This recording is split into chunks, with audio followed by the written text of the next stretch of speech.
La Convención Americana sobre Derechos Humanos, Pacto de San José de Costa Rica del 22 de noviembre de 1969, resalta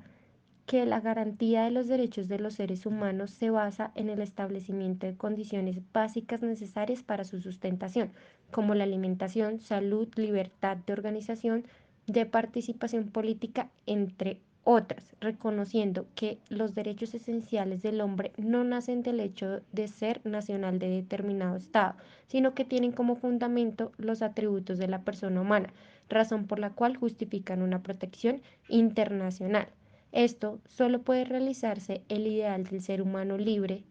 exento del temor y de la miseria, si se crean condiciones que permitan a cada persona gozar de sus derechos económicos, sociales, culturales, tanto como de sus derechos civiles y políticos. Los estados partes en esta convención se comprometen a respetar los derechos y libertades reconocidos en ella y a garantizar su libre y pleno ejercicio a toda persona que esté sujeta a su jurisdicción, sin discriminación alguna por motivos de raza, color, sexo, idioma, religión, opiniones políticas o de cualquier otra índole, origen nacional o social, posición económica, nacimiento o cualquier otra condición social, teniendo en cuenta que persona es todo ser humano y que se tomarán las medidas legislativas o de otro carácter que fuesen necesarias para hacer efectivos tales derechos y libertades. Dentro de los derechos encontramos que toda persona tiene derecho al reconocimiento de su personalidad jurídica, el derecho al respeto por la vida. Este derecho estará protegido por la ley y en general a partir del momento de la concepción. Nadie podrá ser privado de la vida arbitrariamente. En los países que aún no han abolido la pena de muerte, este solo podrá imponerse por los delitos más graves. No se impondrá la pena de muerte a personas que en el momento de la comisión del delito tuvieran menos de 18 años de edad o más de 70, ni se le aplicará a mujeres en estado de gravidez. Toda persona condenada a muerte tiene derecho a solicitar la amnistía, el indulto o la conmutación de la pena. Tenemos el derecho a la integridad, donde toda persona tiene derecho a que se respete su integridad física, psíquica y moral. Tenemos la prohibición de la esclavitud y servidumbre, donde nadie puede ser sometido a la esclavitud o servidumbre, y tanto estas como la trata de esclavos y la trata de muertes estarán prohibidas en toda su forma. Derecho a la libertad personal, a garantías judiciales, el derecho a la indemnización, el derecho a la protección, honra y la dignidad,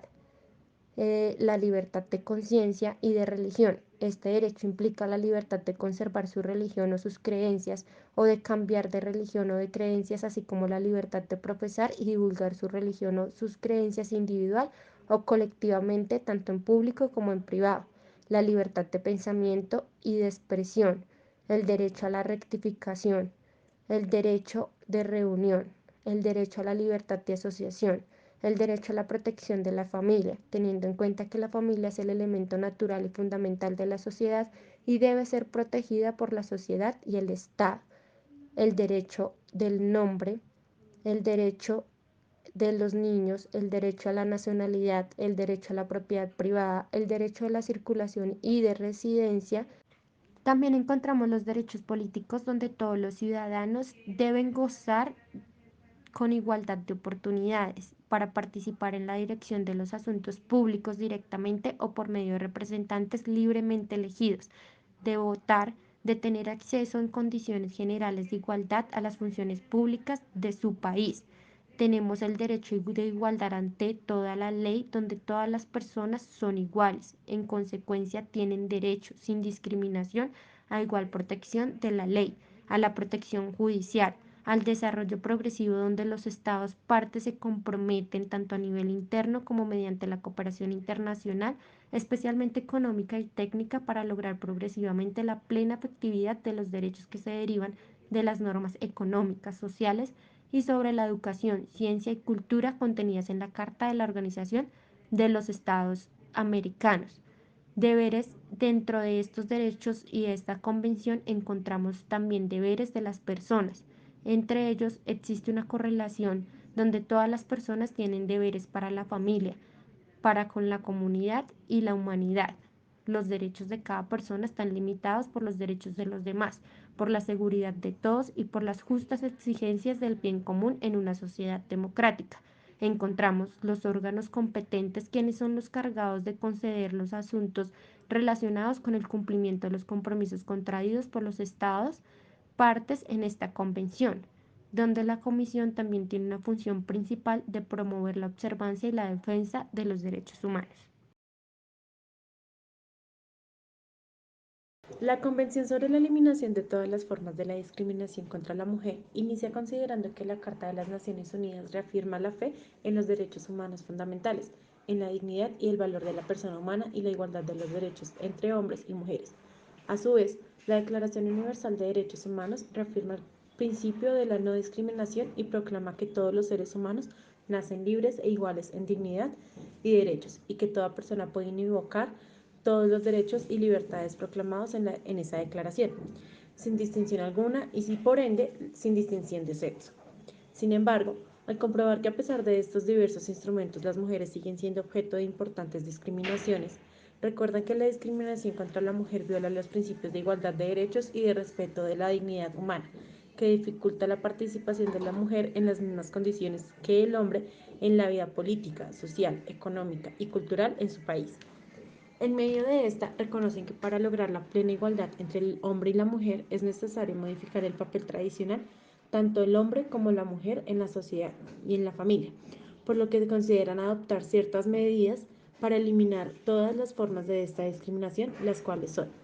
la expresión discriminación contra la mujer denotará toda distinción, exclusión o restricción basada en el sexo que tenga por objetivo anular el reconocimiento, goce o ejercicio por la mujer, independientemente de su estado civil, sobre la base de la igualdad del hombre y la mujer, de los derechos humanos y de las libertades fundamentales en las esferas políticas, económicas, cultural, social y civil o en cualquier otra esfera. Los estados condenan la discriminación contra la mujer en todas sus formas, convienen en seguir todos los medios apropiados una política encaminada a eliminar la discriminación contra la mujer. Los estados buscarán tomar medidas para modificar patrones socioculturales de conducta de hombres y mujeres con miras en alcanzar la eliminación de los prejuicios, garantizar que la educación familiar incluya una comprensión adecuada de la maternidad como función social y el reconocimiento de la responsabilidad común de hombres y mujeres. Los estados adoptarán todas las medidas apropiadas para eliminar la discriminación contra la mujer, a fin de asegurarle la igualdad de los derechos en el hombre en la esfera de educación, empleo, atención médica, en la vida económica y social, en todo lo relacionado con el matrimonio y las relaciones familiares, en la capacidad jurídica, generando las mismas oportunidades entre hombres y mujeres. Los estados adoptarán medidas para eliminar la discriminación contra las mujeres rurales, y a su vez reconocerán a la mujer y su igualdad con el hombre ante la ley. Asimismo, se establecerá un comité para la eliminación de la discriminación contra la mujer. En 1985, la Conferencia Mundial para el Examen y la Evaluación de los Logros del Designio de las Naciones Unidas para la Mujer, Igualdad, Desarrollo y Paz aprobó las estrategias de Nairobi orientadas hacia el futuro para el adelanto de la mujer, que se aplicarían hasta el año 2000. Participaron en ella 1.900 delegados de 157 Estados miembros. Un foro paralelo de ONG atrajo a cerca de 12.000 participantes. Esta conferencia ha permitido evaluar, por una parte, las metas planteadas en las estrategias de Nairobi para el avance de la mujer y por otra, ofrecer un espacio para que los estados analizaran su desempeño con relación al cumplimiento de los compromisos internacionales asumidos para la protección y promoción de los derechos humanos de las mujeres y lograr su plena realización a nivel local, nacional, regional y mundial. Muchos gobiernos han promulgado las leyes que fomentan la igualdad entre mujeres y hombres y han establecido mecanismos nacionales para velar por la inclusión de las perspectivas de género en todas las esferas de interés general de la sociedad. Los organismos internacionales han dedicado mayor atención a la situación jurídica y social de la mujer y a las funciones que desempeña.